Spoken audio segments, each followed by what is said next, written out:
Welcome to Trunk Nation, talking rock with you here on Volume. So I forget where I left off about the whole Motley Poison, Motley Leopard Motley. You had some addendum you wanted to add to it. Yeah, I don't know. It'll come to me. But anyway, it's great for... Oh, I know what I was going to say. Oh. So in the press event for the official announcement of a tour that, let's be honest, was the worst kept secret in the world, Joe Elliott made a comment, and Joe's going to come on. We had Bret Michaels on super briefly last Wednesday, the day that Luke Spiller was in. And Bret just did a quick call-in and what have you. And we'll do more with all of the bands as this tour gets closer to rolling out. And Joe Elliott's been on countless times. We had Nikki and Tommy on from the LA Invasion not too long ago. But one of the things that Joe commented on that I thought was real interesting, that if I was in that press conference, I would have gone down that road a little bit more with him, that I thought was really a valid point, was Joe was sort of making a statement about this genre, that this tour kind of, if you will, validates this era of music to some degree. He was making a comment about people can't really make fun of this 80s stuff anymore. And somebody in the room said, well, we don't. Well, whoever said that, that's fine and that's valid and all that. But the thing is that, let's be honest, a ton of people do. 80s hard rock, MTV era hard rock, the dreaded term hair metal, which I hate, whatever you want to call it, is marginalized.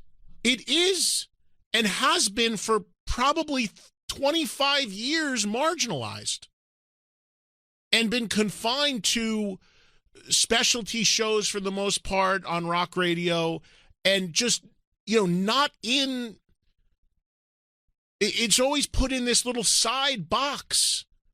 By and large, classic rock radio in America has basically completely ignored that whole scene, which was enormously popular. You look at outside of Rocklahoma, you look at a ton of rock festivals in America, and we have more than we've ever had, and almost every one of them ignores 80s hard rock. You don't see these bands, for the most part, popping up on these festivals outside of Rocklahoma, or a festival like M3, which it actually is nothing but 80s. Or, of course, something like Monsters of Rock Cruise, which also caters to that world. But outside of that, you don't see these huge festivals that we talk about every day, the Sonic Temples of the world and all this stuff, Rock on the Range, it used to be called. None of them touch on this stuff, by and large. You don't see Queensryche or Dokken or any of that warrant showing up on those bills mixed in. Rocklahoma's the only one who does it because their history is rooted in that. Even though they're not that now, they still sprinkle that in. So it is completely marginalized. And I think, what Joe's point is, and what it was is a very valid point that he was trying to make there, is that this is a statement in a way that there's a huge audience out there that grew up with this stuff, that this is their classic rock. And this is, they're going to celebrate it. And there's a huge audience. If you're around my age, you probably have kids who are now into this stuff. Now, let's also be honest. The tour is, look, when you look at that scene, in retrospect, I think it's easy to look at that. You can easily say this. And this is statistically the facts.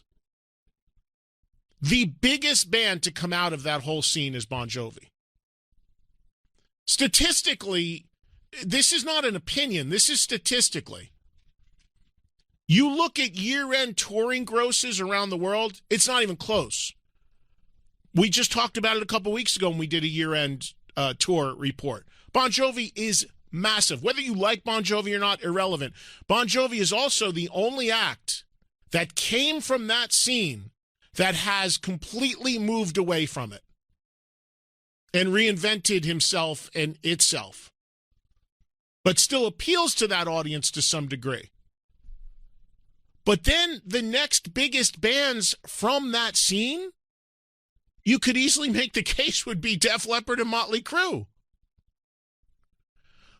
But don't underestimate it. Both Def Leppard and Motley Crue, and Bon Jovi for that matter, to maybe a little lesser degree, all got the shit knocked out of them in the 90s. When the 90s thing happened and destroyed everything from the 80s, it did not discriminate. Motley Crue was playing to 1,500 people if they were lucky during those years. Def Leppard, look at the Slang record. The work Def Leppard has put in to revive their career and bring it to this level, I don't know if any band has worked harder or smarter to do that in the last 15 years or so. They put in a lot of work to get to this point. Now, they're working off a base of many multi-platinum records and songs. So they're way beyond, and I don't mean this with any disrespect to these bands, but the Dawkins and the Warrants and the Kickses and whatever of the world. It's not even close, just because of the impact they made 35 years ago. So they already have a much bigger base to work off of because they connected with so many more people back in the 80s. And the same with Motley. But make no mistake, Motley, Leppard, even Bon Jovi got destroyed in the 90s. But they've managed to pull themselves up, peck away, and rebuild their career. And recapture. You're talking about bands with Leppard, you're talking about a band that had a couple records that sold in excess of 10 million copies in America alone. Even if a quarter of the people who bought those records are still interested, that's a ton of people. You just need to reestablish yourself. So these guys put in a tremendous amount of work to get to this point, and they were able to do it because of the massive amount of success that they had. But when you look at that scene, it's, Bon Jovi, Leppard, Motley, Scorpions maybe to some degree, but people forget Scorpions were a 70s band. They had their biggest success in the 80s, but Scorpions were older dudes even when that thing was happening. Then you drop down a rung on the ladder to Poison. Folks, I'm not talking about quality or who's better or not. That's not what I'm talking about. I'm just talking about pure sales, appeal, attraction, success back in the day. And then there's that tier.